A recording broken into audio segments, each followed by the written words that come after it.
And on the 8th day, God looked down on his planned paradise and said, I need a caretaker. So God made a farmer. God said, I need somebody willing to get up before dawn, milk cows, work all day in the fields, milk cows again, eat supper, then go to town and stay past midnight at a meeting of the school board. So God made a farmer. I need somebody with arms strong enough to wrestle a calf and yet gentle enough to deliver his own grandchild. Somebody to call hogs, tame cantankerous machinery, come home hungry, have to wait lunch until his wife's done feeding visiting ladies, then tell the ladies to be sure and come back real soon and mean it. So God made a farmer. God said, I need somebody willing to sit up all night with a newborn colt and watch it die, then dry his eyes and say, maybe next year. I need somebody who can shape an axe handle from a persimmon sprout, shoe a horse with a hunk of car tire, who can make harness out of hay wire, feed sacks, and shoe scraps, who planting time and harvest season will finish his 40-hour week by Tuesday noon and then pain in from tractor back, put in another 72 hours. So God made a farmer. God had to have somebody willing to ride the ruts at double speed to get the hay in ahead of the rain clouds and yet stop in midfield and race to help when he sees the first smoke from a neighbor's place. So God made a farmer. God said, I need somebody strong enough to clear trees and heave bales, yet gentle enough to yean lambs and wean pigs and tend the pink-combed pullets, who will stop his mower for an hour to splint the broken leg of a meadowlark. It had to be somebody who'd plow deep and straight and not cut corners, somebody to seed, weed, feed, breed, and rake and disc and plow and plant and tie the fleece and strain the milk and replenish the self-feeder and finish a hard week's work with a 5-mile drive to church. Somebody who'd bail a family together with the soft, strong bonds of sharing, who would laugh and then sigh and then reply with smiling eyes when his son says that he wants to spend his life doing what Dad does. So God made a farmer.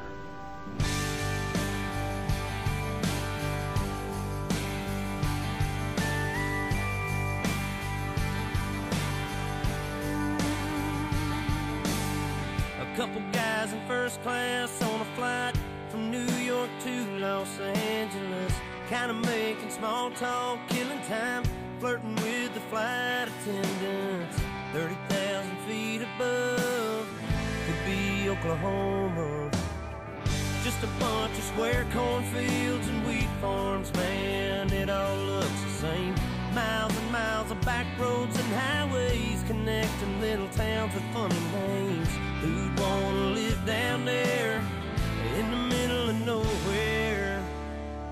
They've never drove through Indiana, met the man who plowed that earth, planted that seed, busted his ass for you and me. You're called a harvest moon in Kansas. They'd understand why God made those flyover states. I bet that mile-long Santa Fe freight train engineer seen it all. Just like that flatbed cowboy stacking U.S. steel on a 3-day haul. Roads and rails under their feet. Yeah, that sounds like a first-class seat on the plains of Oklahoma, with a windshield sunset in your eyes like a watercolor painted sky. You think heaven's doors have opened, you'll understand why God made those flyover states.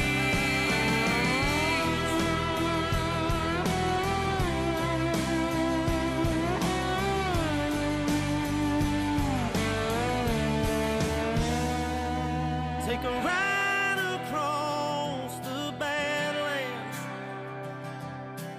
feel that freedom on your face, breathe in all that open space, and meet a girl from Amarillo. You'll understand why God made. You might even want to plant your stakes in those flyover states.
sucker punch somebody on a sidewalk, carjacking old lady at a red light, pull a gun on the owner of a liquor store.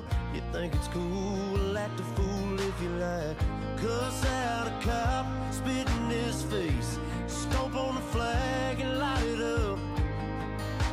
Yeah, you think you're tough. Well, try that in a small town, see how far you make it down the road. Around here we take care of our own. You cross that line, it won't take long for you to find out. I recommend you don't. Try that in a small town.